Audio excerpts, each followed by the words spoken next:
It is your buddy, Peace and Harmony with you here today. Much love going out to all the beautiful empowered harmonizers. And we are zooming in and focusing in a little bit more in depth in terms of understanding the stages of the psychopathic bond.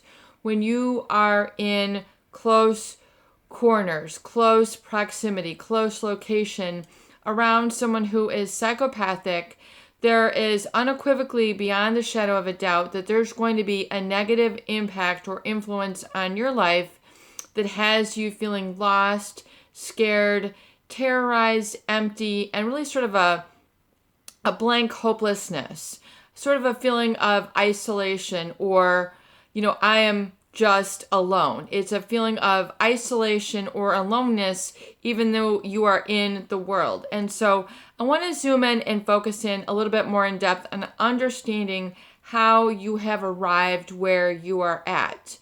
And before we get started, I just want to give a huge shout out to those of you who have recently donated to the channel. Thank you so much for your donations and contributions.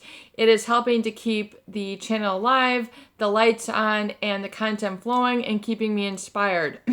So thank you so much for your donations, your comments, and your questions and your viewership. So let's zoom in and focus in a little bit more in depth in terms of understanding the psychopathic bond, the stages, how things are set up, and then furthermore understand to how it equates to where you are, why you're feeling the way that you do, this sort of negative, empty blankness by being in close proximity. Now, the way I understand this is to understand that this is a feeling that was bestowed upon you or given to you by this psychopath. It has nothing to do with the real you.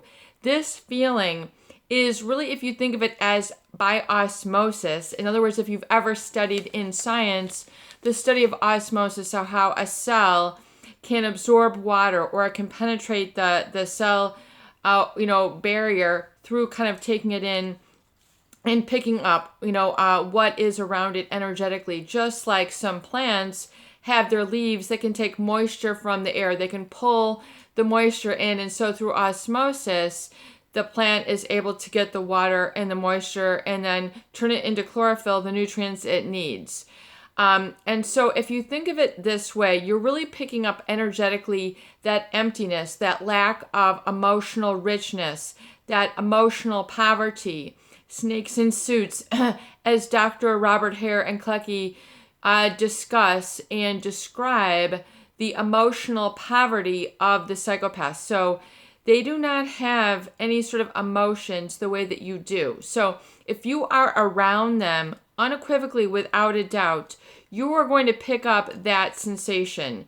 You're going to pick up that sort of fear that is within them. You're going to pick up that emptiness, that depravity, that feeling of being depleted from that which other people have, the humanity. So if you are understanding, that is just a taste of what a psychopath feels like in their everyday waking life. It is to understand that you have picked this up from them. And so if you look at it in that light, you can understand that it's not the real you. Your body instinctively, through the stages of the psychopathic bond, had gone through a very pre-calculated, premeditated stage of assessment. Anyone who has been a victim or a target of a psychopath has gone through the assessment, manipulation, and then discard phase. So, Dr. Robert Hare, a forerunner in the study of this type of individual, who is really a frontiersman, a pioneer in the field, has really been able to give a lot of insight and structure to understanding, as he was courageous enough and brave enough to work with and study this population and understand precisely what is going on. And so to understand this is to say this is a temporary place. And so this is for me to then understand, and then not only intellectually, but in your heart and in your spirit understand it, and then let it go, and then kind of get back to the business of life and get back to the business of being you, and then furthermore sharing the now richer, stronger, keener, or wiser, more distinctive, more defined, more mature you. And by distinctive, as if you think of like a distinguished gentleman, a refined woman. I really feel that the transformation process makes you that more distinct, distinguished, more defined, more sophisticated as a person as you move through the understanding of this. And you'll find that when you really reach this awareness and validation within yourself, you'll be able to see, in your travels and in your understanding of other communities or groups of people, who are the simpletons, who are the sheltered, who are the naive, who are the green, and you might kind of see, the apples that would be plucked by a psychopath. So you can really kind of see a distinguishing feature of the men between the boys, the girls from the women, when you really grow through this stage.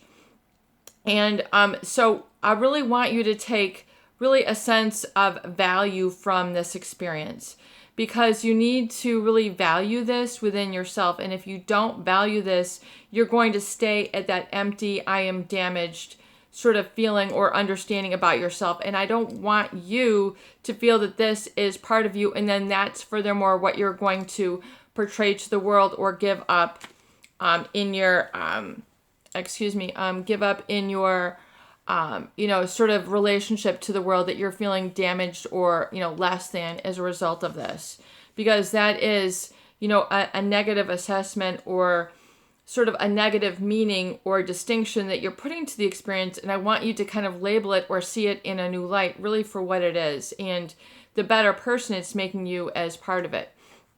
So, and now as we're talking about the stages of psychopathic relationships, the one real hard thing I think is to understand, we're going to kind of, work our way back, but is to understand that it is your core gut truth or trust which has been betrayed. So you had, really, become close with this person, and it's to understand through the stages of the psychopathic bond, which is not a relationship.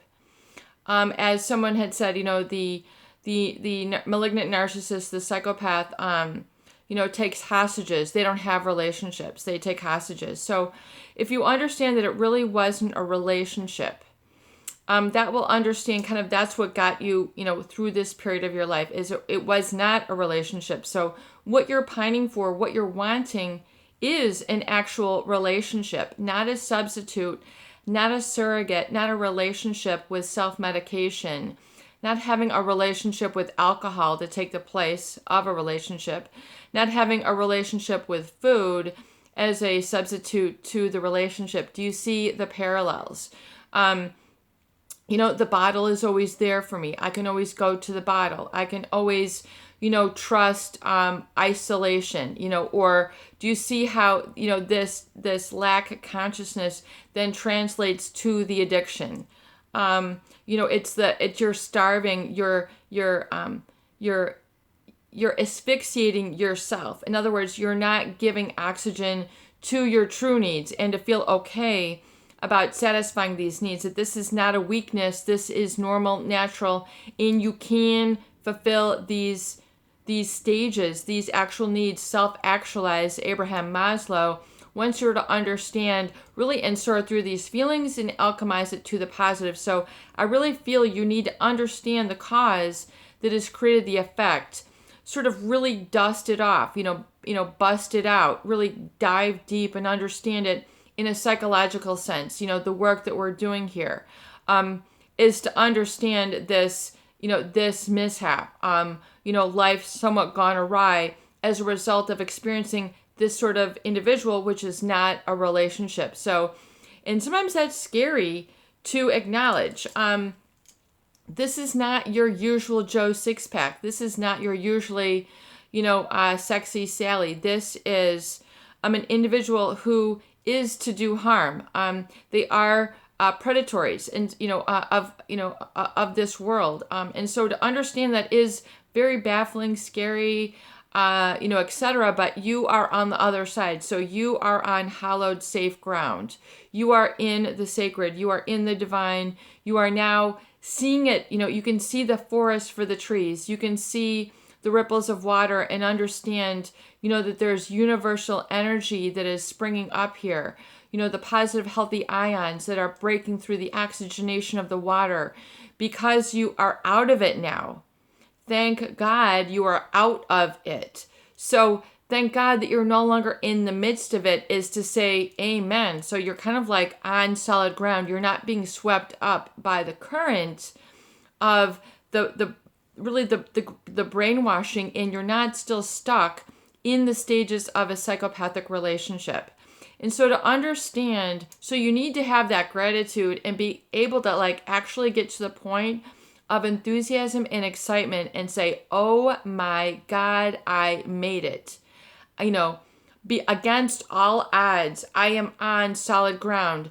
There might be some huge boulders, that have carried me here. These are huge bedrocks of truth that really are too heavy for the arms of man to carry. They were carried forth by the currents of nature, by the currents of the Holy Spirit, and I'm bashed against the rocks, and yet it did not, it hurt, but yet I am stronger. My body has been able to armor against it, and now I am standing tall, and I'm standing humble. So, and to understand now, let's look at the stages of the psychopathic relationship. These are defined very clearly and studied by Dr. Robert Hare, once again a pioneer in this area. Thank God for this gentleman who has paved the way. So he talks about in the beginning of the psychopathic relationship when the assessment phase is taking place, and a psychopath will unequivocally, without a doubt, look around, scope, and survey the landscape, the business, the family, their child, to see who, what of utility can this person be for me? Whether it's someone to abuse, make feel less than, be a person of influence, be a person of sexual conquest, things of this nature. This is the assessment, and there's a parasitic sort of nature that we're talking about, a parasitic quality that comes from this. So the original message that they're going to convey to you is, I like who you are. So they're going to validate that person that you want to set forth to the world. So if you are a child, you're setting forth the image that I am a child, I am yours. I am innocent. I am yours for the making. I'm yours for the molding, and I need you. So this is the message that you're sending forth. And so this person will then validate that who you're presenting. Or if you're in business, they're going to validate, you're professional, you're the best. They're going to validate basically what you would consider as your presentation persona, or really kind of your public persona, that with which you're putting together as your best foot forward. So they're going to validate that about you. So they're going to make that their number one message. And whatever it is that they do, they say they're going to accomplish that first stage. And then the second stage that they're going to validate. So in all the sundry ways that they do it, you're the person, you're the go-to person to learn about this business, or, you are my child, I will have my way with you. And you are in business, but yet you want to be validated for more than just, who you are in business. You want someone to validate who you are in a well-rounded sense. So they're going to really suss out and assess out your true needs in terms of who you really want to be valued as. So they're going to get in their foot in there. And that's why it feels so different, because this person, usually is going to take the time. A psychopath is going to take the time. Excuse me, I feel like I'm sitting on my dress here. Let me just get comfortable for a moment. Oh, there we go. Sorry. I'm in a little bit of a, pulling my shirt down here. Excuse me. So they're going to say furthermore that, I like who you are. And then there's going to be an assessment that I am just like you. So in other words, I am also a professional just like you. I am a child just like you. I need validation just like you. I need to be loved just like you.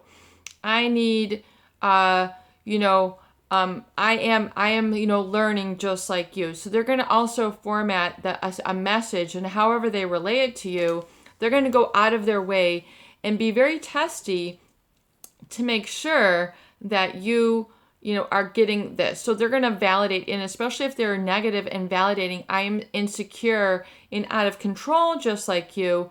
Then if you see a psychopathic mother with their child, it's like the next developmental stage never gets met. It's like they're the eternal needy. The psychopath reflects the chaotic, needy child that doesn't have what they need. So they're securing this very negative space, very, very dark sort of loss feeling. They're going to keep that stage, which naturally you're going to grow out of if you have a nurturing, caring parent.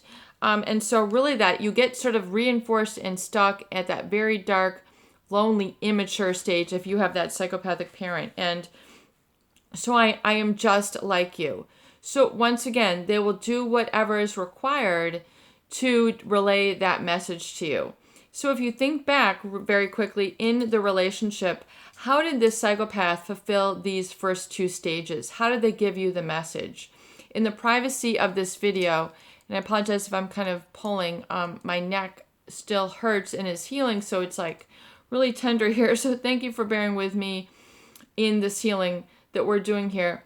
And so now this individual is saying, I am just like you. So, and I like who you are. So how did the psychopath reinforce or give you these messages? If you can really come to that understanding and even write it down in your recovery journal, I think it'll be good because you're able to see especially how these stages of the psychopathic bond, it's not a relationship.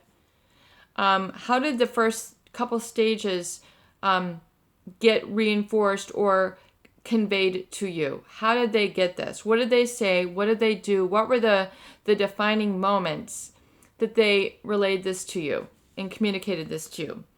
Okay, and then furthermore, the third step is your secrets are safe with me. So in other words, the psychopath was able to open up the floodgates. They were able to get you so comfortable, so numbed out at this stage of the game. In other words, you no longer feel lonely. You no longer feel left behind. You no longer feel unvalidated. You no longer feel sort of at that, immature stage, wherever you were at, either within your family or a business relationship. How did they communicate that to you? And so that you were able to melt down your barriers. They were able to break you down, basically come spiritually or psychologically or physically naked with them. Your secrets are safe with me. In other words, I feel insecure about that. I feel insecure about this. I don't feel good enough here, or whatever it is that your secrets were, you began to feel that you could then confide them. You no longer had anything to hide, that all of a sudden, and then the fourth stage is I am the perfect lover, boss, individual role model for you. So I am perfect for you. So I am your true friend. I am your true confidant. So they made you feel like this person really stands out from the crowd. And you can find healthy people who also feel like this, but not in sort of the way out way that the psychopath does. Because what they're doing is they are putting on a false show of a relationship. So it's all fabricated. It is fabricated for convenience. Like Dr. Robert Hare states, that is the scary part, is that this person is kind of like a rubber balloon.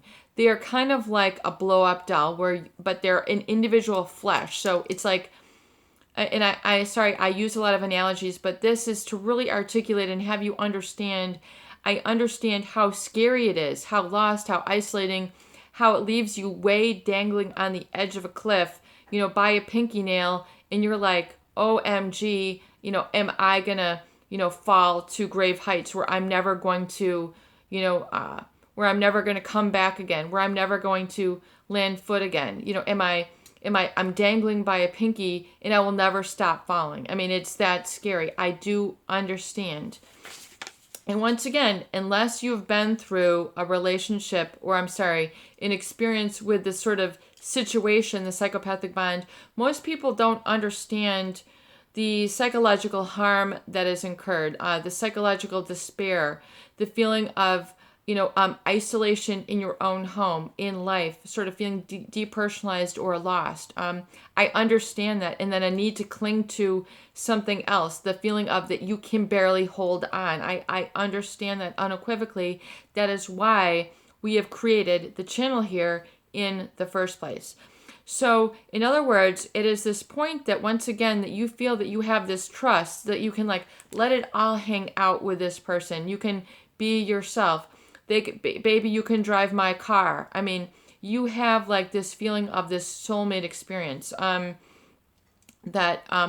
can be very close. So in the parent-child relationship, it's going to be very different. Then it is this feeling, once again, to follow the analogy, it is to understand then that this person it is all crafted, it is all created. And you've never, this personality type is fairly uncommon.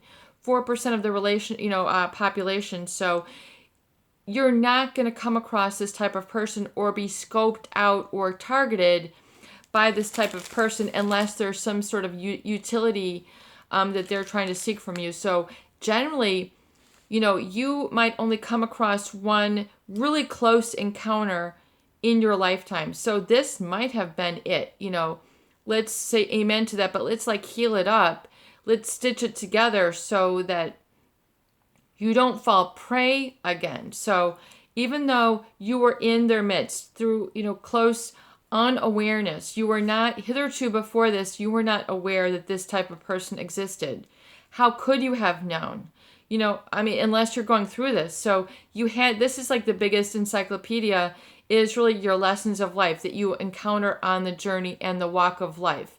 The steps that you take, your footing was but now you can see where you need to step. It's not like you're just walking aimlessly and lost and without sight. I was blind, but now I see. This is, now you see.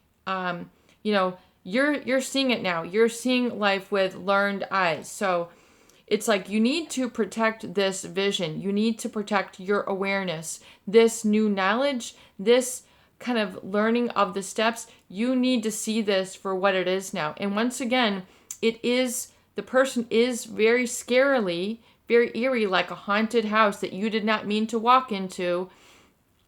And this no longer needs to be a dark secret of you. But it's, again, these people are like a blow-up doll or like a balloon, that if you try to go at them with a knife, with reproach, with anger, hostility, how could you? You violated my trust. You violated the core of me. They're going to poof and explode like a balloon, and then there's nothing there. It's their ultimate magic trick is to say, look, you thought I was flesh and blood like you, poof, you come at me, it's going to disappear, and then you are going to disappear in the process. So it's you become feeling like that as well. You begin to feel that as if you don't exist. You are blown to smithereens. You are the feeling pieces of rubber. You don't feel anymore. You're wait, I am flesh and blood. And so that feeling of being not feeling anything, feeling numb, it is to almost be rubberized like the individual, like the psychopath that they are. So again, getting back to our understanding of osmosis, it's through the experiencing, you're feeling that sort of distance that they feel. Yet they have used this against the populace. They use it against the population whole, the fact that they don't feel anything. They're numb in the heart, they're numb in the legs, they're numb in the head, they intellectualize everything. Look at the current leaders of our country. Okay, look at some of the comedians who have recently, been sussed out, okay, that some are held accountable, some are not held accountable. And that is, do you see how it's dehumanizing? And do you see how you can feel unacknowledged, how you feel invisible because of this? And you feel inhuman, that your natural stages of need for warmth, being able to have human intimacy and closeness is not satisfied, and it's made to feel odd, alien, out of this world because of your experience with this person. So that is why the terror is. Those are the stages of the psychopathic bond, as described and is understood, by the people who are targeted, who are scoped out, assessed, and manipulated, and then discarded as if nothing happened. It's life business as usual for them. And I say business meaning it's like for them, and it has nothing to do with you. It's like you're just thrown out. Like you literally feel, life has just thrown you, and then you don't know who you are anymore. You don't know what to do anymore. That is kind of being processed through the relationship with a psychopathic bond. So it is to understand, thank God you made it. You are here. Do not be afraid. Begin to understand that resensitizing all your senses is what is crucial. And that means, like, really, if you've heard of people who have gone through strokes and they need to learn to write again, they need to know their name again, they need to learn to talk, they need to learn how to walk, they need to learn how to, occupational therapy, how to feed themselves. It's very much the rehab, that is the rehab after you have been through a psychopathic bond. So do not feel alarmed. Do not feel scared. Do not feel like something is wrong with you. It's very scary, though, to find yourself in that place and to not know that there is no rehab center around that you can go to. There's no rehab center. There's no doctor that can get me rehab therapy, occupational therapy for the next 6 to 8 weeks. You're like, I don't know who I am. I don't know my boundaries. That's a really scary statement to be able to say. You're going to walk up to a doctor and say doctor, after this relationship, I don't know who I am. They're going to be like, you don't want to go in and then only talk about it for an hour and then feel like you're left out to the rugged wilderness. You're feeling a little raw, and you don't know how to form yourself anymore. It's very, very scary. And to say I don't have a place to go, I don't know how to make a home, that is a very scary thing to be, even though you have what you thought was the best home, the best relationship. I mean, to go from that to all of a sudden, ground zero is holy guacamole. I mean, that is a large plunge to take. That is, that's not only swimming with the sharks. That's it's beyond swimming with the sharks. It's swimming with the demons, but even more demonic. As I describe it, there is no word in the English language to really describe the feeling. Fear doesn't describe it. Being lost doesn't describe it. Being excited, I mean, it's a combination of so many different things that it's really its own sort of unique state that you want to get away from. It's like being blown energetically, the atoms of your mind and soul being put back into the quantum field. So that's why we talk about quantum healing. It's pulling, it's being into that far oblivion. In other words, it's having all the, the specks of atoms, all your cells being sort of, being bent out of shape, and then you're congealing them back into your own body. It's pulling your own etheric body back in together. Your etheric meaning your energetic field, your emotions, that which makes you, your consciousness, but really your higher consciousness, your true self. Really the you, authentic you, that is yours, that's yours here to stay. The inner life that is the inner resort of you is what you're calling forth. And now energetically you are here. So it is to understand that has happened. And then so the whole book, the tools, the channel that we're describing, the website that I'm putting together describes all the tools to kind of pull yourself back. The recovery journal, the resensitization of all of your senses, the astralmations, the awareness of getting the questions that are arriving at your true self. And really kind of where you're at defines what you really need to employ. But you really, for one, you need to speak your astralmations. And if you're really feeling afraid and hard to move, you need to really repeat those. I am safe. I am me. I am here and I am safe. Thank God. Your affirmations that you shout out back into the universe, back into that quantum field, you're pulling back your etheric energy. You're pulling it back into your realm and not the violation that was, energetic wound, if you will, on all levels that takes place when you've gone through a psychopathic manipulation and discard phase. That this is, it's not you, it is them. You are not crazy. We're providing you the tools to get back to that warmth that is you. And so I am loving and feeling again. I am loving and feeling. I am loving, warm, and feeling. My desires are safe. My creative efforts and attempts are safe. I am me and I am safe. And I protect this at all costs. And yet I can also keep my relationships going at my discretion once I have really gotten my energy pulled together here now, and I know where I stand and I know where they are, and they will never enter into this once again. So it is being declarative, being declared of your own etheric boundaries, your own etheric energy.